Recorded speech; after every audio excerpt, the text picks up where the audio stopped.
Magandang araw po sa inyo lahat. Welcome po sa Makapili TV. Zero subsidy, yan po ang recommendation ng bicameral conference sa pagitan po ng House of Representatives at ng Senado. So dahil daw sa nakitaan nila ng malaking reserba ng pondo ang PhilHealth na umaabot ng 600 billion, hindi nila binigyan ng additional subsidy dahil daw para turuan daw ng leksyon ng mga namumuno ng PhilHealth. Sa ginawa po nilang aksyon na ito, sino ba ang mas maaapektuhan? Yung mga namumuno ba ng PhilHealth o yung mga umaasa po na tatanggap ng benepisyo galing po sa PhilHealth? Dahil po doon, mas nakikita po natin na yung sinasabi ni VP Sara na ang Kongreso po talaga ang nagsasabi kung ano pong mangyayari sa budget po ng Pilipinas dahil mas nasunod po ang version ng mga congressman kesa sa mga recommendation po ng Senado na supposedly dapat ang Senado sila yung magiging check and balance sa ginagawang pag-arrange po ng budget ng Pilipinas dahil alam naman po natin na ang power of the purse is nasa Kongreso na sila po yung nag-aalat ng mga budget at ang gagawin dapat po ng Senado sila yung nag-double check kung tama ba o naaayon ba sa batas yung pag-allocate nila ng budget. Kaya nga nung nakaraang taon, nagulat po ang mga senador natin nang malaman nila na meron palang mga insertion, may mga isiningit na mga budget na nailagay po sa pagbibigay ng ayuda tulad ng AKAP. So sa nangyaring budget deliberation ngayon sa bicameral conference, hindi po pumirma sila Senator Bato de la Rosa at si Senator Bongo dahil nalaman nila na meron palang isiningit uli na budget patungkol dun sa AKAP. Kumbaga yung tinanggal nilang budget sa PhilHealth na hindi nga sila nagbigay ng subsidy is doon nila inilagay sa pagmimigay po ng ayuda at dagdag na budget po para sa House of Representatives at sa mga mambabatas natin. So ito, himayin po natin itong balitang ito pero syempre bago ang lahat, kung hindi ka pa nakasubscribe sa Makapili TV, baka pwedeng pakipindot po muna yung subscribe button at the same time, palike na rin po ng video, wala naman pong bayad dyan kaya pindot na. So ito, panoorin po natin itong balitang to. Kahit naratipikahan na ng Senado at Kamara ng panukalang 2025 National Budget, may mga mambabatas na kumukwestiyon sa ilan itong probisyon. Partikular na riyan ang pagbibigay ng zero subsidy sa PhilHealth at ang pagdoble ng pondo ng Kamara. Nakatutok si Bob Gonzales. Niratipikahan na kagabi ng Senado at Kamara ang panukalang 6.352 trillion pesos 2025 national budget ang napagkasunduan nilang bersyon ng Kamara. Pero may mga senador na tutol sa desisyong gawing zero ang subsidy ng PhilHealth sa susunod na taon. Dapat po ang pondo ng PhilHealth ay para sa health. Kaya nga po, PhilHealth. Lessons learned dapat tayo sa pandemya. We should invest more in health. Subsidy from the national government may still be needed to implement necessary reforms and improvements in its benefit packages. Huwag naman zero budget. Sa huli, ang mga mahihirap na pasyente na naman ang kawawa dyan. Tugon ni Senador Grace Poe, ang chairman ng Senate Committee on Finance, may sapat pang reserbang pondo ang PhilHealth. We believe that the 600 billion of PhilHealth is for them to be able to utilize. They are not definitely destitutes. They have the funding for it. And if they also show their capability to utilize those funds, next year, definitely it will be a different scenario once we evaluate the progress that they have made. Giit din ni Senate President Cheese Escudero. Sa ngayon, 600 bilyon muli yun. Dadagdagan pa natin uli ng 74 para sa hindi naman dinadagdagan yung benepisyo. Sa totoo lang, nasa charter ng PhilHealth na pwede nilang gastusin ang kanilang pondo para sa coverage, universal coverage ng PhilHealth. Hinihingan pa namin ng reaksyon ng PhilHealth. Bali ang punto kasi dito, bali etong si Grace po kasi tsaka si Senator Chis Escudero, pumayag sila doon sa recommendation po ng House of Representatives na wag bigyan ng additional budget na 74 billion pesos ang PhilHealth. Dahil nga daw ang punto nila, meron pa naman daw malaking pondo ang PhilHealth na umaabot nga ng 600 billion. Ngayon, ito yung tanong dito kasi sabi nga nila rito, para daw turuan ng leksyon nitong PhilHealth, huwag bigyan ng subsidy. So, ano ba yung mangyayari kapag hindi binigyan ng additional subsidy yung PhilHealth? Siyempre, alam naman natin na may nangyayari sa PhilHealth.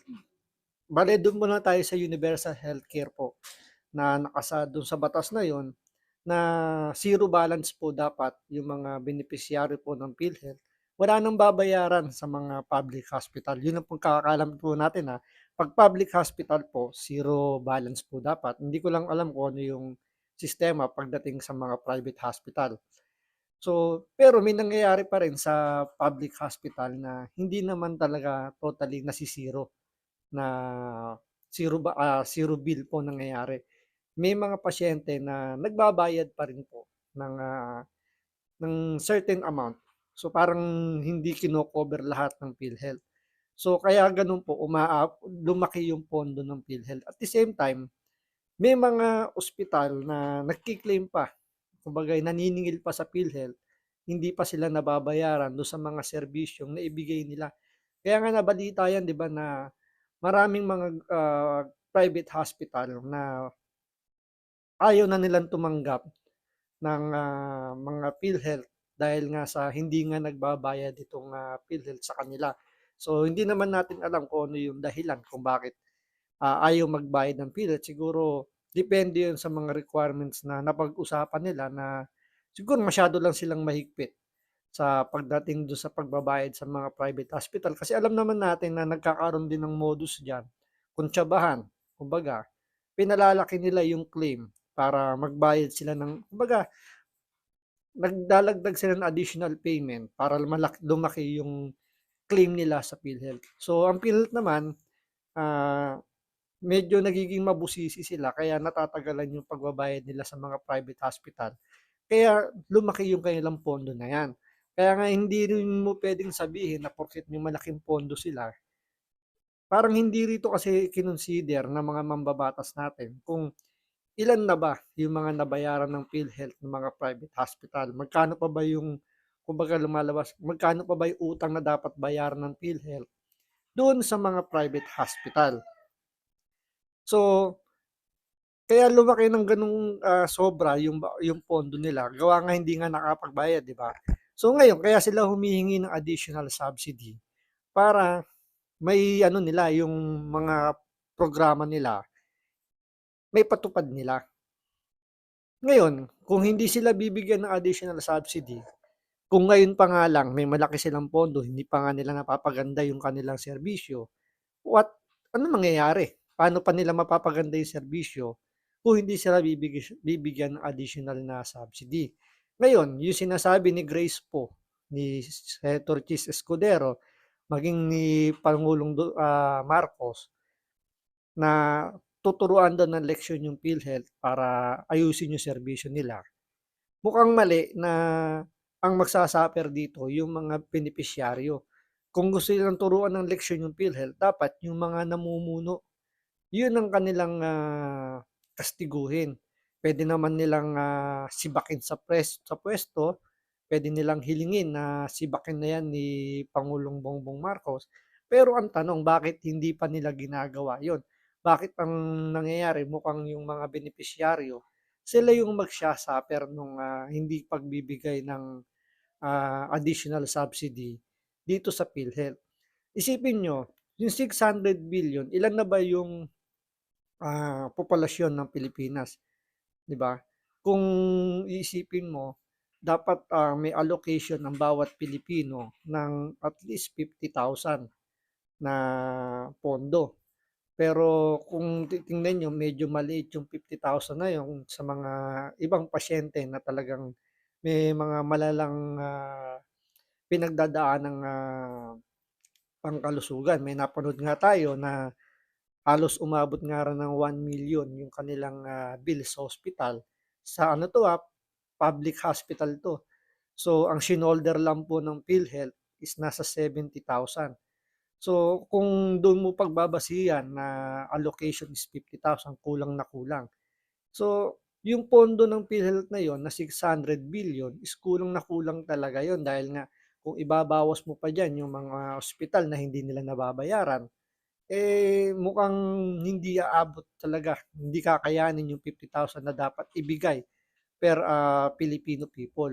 Kaya nga napakalaking pagkakamali sa tingin natin na ang dapat kumbaga ang sasalo ng problema sa hindi pagbibigay ng subsidy is yung mga kababayan nating mahihirap. So napaka very wrong po yung naging desisyon po ng mga mambabatas natin. Ng PhilHealth kaugnay nito. Kung may mga nabawasan, kwestiyon naman ni Senador Coco Pimentel ang pagtaas ng pondo ng Kongreso pagkatapos dumaan sa Bicameral Conference Committee. May dagdag na 1 billion pesos sa budget ng Senado habang 17.3 billion sa Kamara. Mas malaki pa sa orihinal na nakalaang 16.3 billion. Bakit hindi na lang linabas natin sa plenary at tiniskas? Bakit kailangan sa BICAM pa mangyayari ito, Mr. President, na halos lumampas pa sa doble ang budget ng isang chamber? But we have to be transparent. Sabi ng Senate President, hindi perpekto ang budget pero napakarami kasing dapat pondohan sa napakaliit na espasyo. May nagalit, may napangiti. Subalit maging ganun pa man, ang trabaho ng Kongreso ay pumili sa pagitan ng mga bagay na pwedeng pondo. So dito, gina-justify pa ni Chis Escudero na kumbaga hindi daw perpekto yung batas natin. So alam pala niya na hindi perpekto yung batas pero bakit kailangang ang mas rito yung mas tatamaan yung mga kababayan nating mga mahihirap. At the same time, yung pondo na tinapyas nila sa PhilHealth ay napunta po sa House of Representatives. So gagamitin daw nila yon sa pamimigay ng ayuda. So sabi ko nga sa inyo doon sa nakarang video natin, yung vote buying po nagsimula na yan last year pa sa pamamagitan ng pagbibigay ng mga ayuda. So sabi nga nila, huli pero hindi kulong dahil nga kumbaga legal. Dahil nga dumaan to sa proseso ng pamimigay ng tulong ng gobyerno. So sumasakay po yung mga incumbent congressman natin, yung mga politiko natin sa pagbibigay ng ayuda. Kasi supposedly yung pamimigay ng ayuda is programa yan ng DSWD. Pero pansinin nyo, once na nagkaroon po ng payout para sa pamimigay ng ayuda, yung mga congressman po, yung mga politiko, present po sila at mas malalaki pa po yung kanilang mga pangalan at kanilang mga picture kesa po dun sa logo ng DSWD na parang ang lumalabas na sila yung kumbaga pera nila yung ginamit doon sa pamimigay ng ayuda at ibinibida nila yung pangalang Speaker Romualdez na dahil kung hindi daw sa initiative niya hindi raw po maisa sa katuparan ang pagbibigay ng ayuda. Kaya nga po sa darating na eleksyon, kung gusto po natin ng pagbabago, bumoto tayo ng bago. Dahil yung mga dati nating mga ibinoto na matatagal na nandyan sa politika, sa Senado, sa Kongreso, ano ba yung mga nagawa nila? Di ba? Sa tagal-tagal nila sa pagkupo dyan sa pwesto na yan, ano ba yung naitulong nila? Ano ba yung naiambag nila para mapabuti ang ating bansa? Kaya nga sa darating na eleksyon, nasa atin po ang kapangyarihan na pumili ng mga iuupo natin dyan. So sana po matuto na po tayo. Kung gusto natin ng pagbabago, bumoto tayo ng bago. So maraming salamat sa panonood. Ingat po kayo lagi. God bless.